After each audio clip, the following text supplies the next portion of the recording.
So from the Wimbledon champion Novak Djokovic to his coach, a former Wimbledon champion, so much. Boris Becker. Thank you so much for joining us. Yeah. Many congratulations. You must be on an absolute high, Boris. Well, I am. We are. The whole team is ecstatic. Very special day in our lives.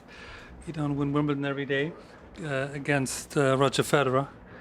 You know, the all-time greatest. The way they performed over most of the match and the first two sets, I thought was outstanding tennis.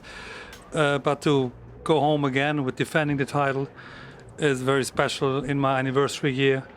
If I would invent it, people wouldn't believe me, obviously. So I have to pinch myself. That's unbelievable. What do you think it was about the tactics that he employed today that worked so effectively, do you think? Well, obviously we knew that Roger is going to go out all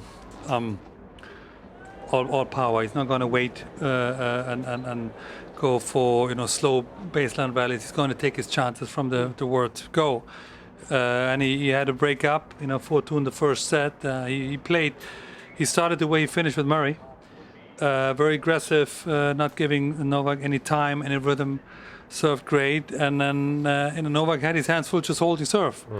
But the moment he broke back, I thought that's when the match started. That was the first time Roger realized that this is Novak Djokovic, the defending champion. And then they battled each other. There wasn't much between them in the first two sets. But as the match went on, I had a good feeling. I felt that Novak eventually would get hold of Roger's serve, get him off into baseline rallies, starting to take advantage of his younger legs, I'd say. And that was a difference. What's the mindset? What was the mindset? Because obviously Roger played so unbelievably well against Andy Murray. And I don't think anyone really knew how well he was playing until he beat Andy Murray. Did anything change for you guys because he played so well in that match? Because it looked like Novak was nearly in many people's eyes, he was the underdog today. Yeah. Because Roger played so unbelievably well. Well, Wimbledon finals are not won in the semi-final. Roger peaked in the semi-final. He couldn't play better, but I've seen Andy Murray play better as well.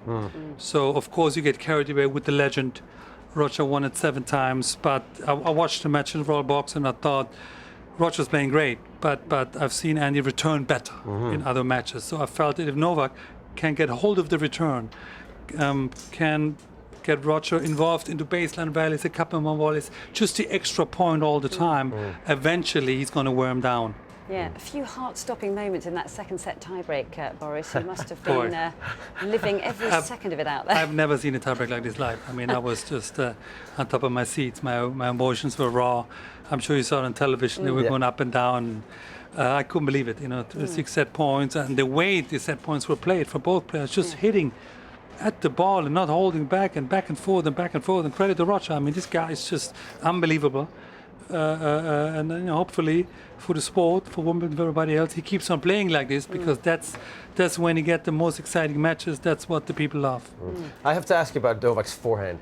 If one thing broke down in the French Open final, it was probably his forehand a little bit, I thought, because he was tentative. Yeah. Today, it looked like he was made sure that I'm going to hit this thing hard with a lot of spin. Is this something that, it worked better than it had during the championships, don't you? Well, what's the option? Right. If you play if you don't, you lose anyway. Right. So there was no option. Either go through the ball, be aggressive, go head to head with Roger, or you're going to lose. So you're absolutely right that the French, he played too tentative. He wanted Stan to miss the balls, but you're not going to win a Grand Slam final by waiting for the other guy to miss. But it's easier said than done. You got to be in a position. You got to be physically, mentally ready to it. And Novak was ready to battle. He was ready to go 5 hours if he had to go 5 hours, and I think it showed. It was a big reaction at the end of that second set, Boris, and he let out a lot of emotion, but he has this unbelievable ability to kind of take things on the chin and just find another gear when it's at the most difficult, most pressurized stages of the matches. Where does that come from, do you think? He's a tough cookie. I call him a street fighter. When the going gets tough, he gets better.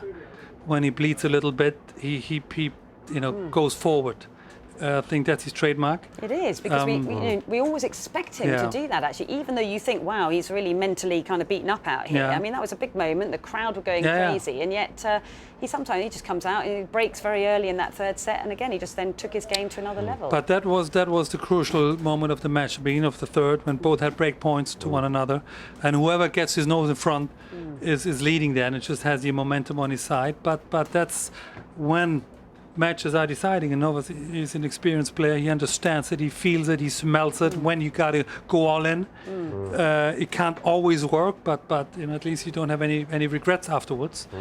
And I think that's when he took the match away from Roger. Yeah, he made some interesting comments yesterday, actually, ahead of the final, where he said that Roger and him have played some unbelievably emotional matches in his time, and yet Roger has made him a better player and taken him to places that he didn't know, emotionally, but it's made him better as a tennis player and actually had to find other ways to improve himself. I thought it was a fascinating statement. I mean, Roger's the leader of the pack. I mean, I thought Novak had wonderful words about him.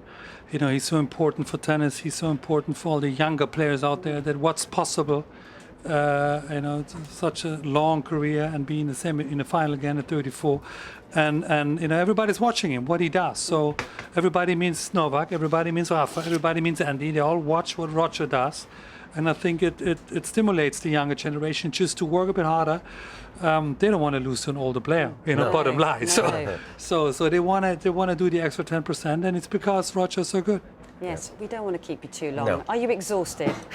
I'm still on a high. I still haven't really calmed down yet. I haven't seen my wife yet. My second son was there, so I'm still full of emotions, and it's wonderful. Yes. Are you going to celebrate with the team tonight? We have champions dinner. I'm going to put out my red tracksuit and everything into a suit and tie. Oh, nice. That's the tradition. I'm going to touch the real trophy for the first time, and it's one of those evenings you don't want to miss. Absolutely. Nice. Well, you've been so generous with your time, Boris. Thank we you, really, Boris. really appreciate you coming to see us in our studio Thank three you. times, I think. So thank you so much. Well, I also have something for you, Annabel. Really? What's It's this? your birthday. weren't You meant are to know. 27, 28. Yeah, what or is something like that. Oh Yeah, my goodness. From Team Djokovic. Oh, that is amazing. Thank you so much. Yeah, I'm thanks so very much. old. Oh, thank you. Nice. Oh, how wonderful. Happy Those are birthday. beautiful. Thank Yes, you great. so much. Thank you very much, Boris. Well done.